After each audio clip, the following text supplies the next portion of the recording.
Venezia, patria mia diletta, ti va de scopo e po' de grata, sotto il vessillo di San Marco. Allora, questa mostra è nata l'anno scorso da un bisogno del gruppo I luoghi meno noti di Venezia e Laguna, che su Facebook ha raggiunto più di 20.000 iscritti. E si sentiva la necessità, questa gente postava le loro foto, chiacchierava, si raccontavano storie, e io che ero dentro, che osservavo,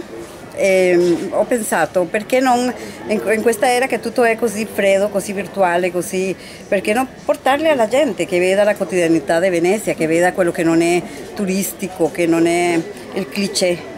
che veda i tramonti che noi vediamo tutti i giorni, che vedano i piccoli campielli, le case,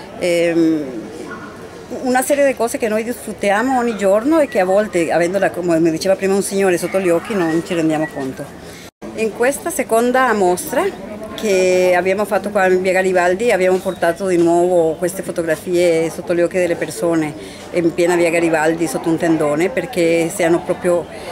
vicine alle persone. E dopo di questa tappa saranno donate alla Lega Veneta della Fibrosi Cistica. Loro faranno un'asta a beneficio della ricerca di questa malattia. E questo è uno scopo che mi dà molta allegria, anche perché una idea che è nata delle persone comuni, della gente vera, per la gente vera, va a raggiungere uno scopo benefico anche, quindi è una doppia soddisfazione.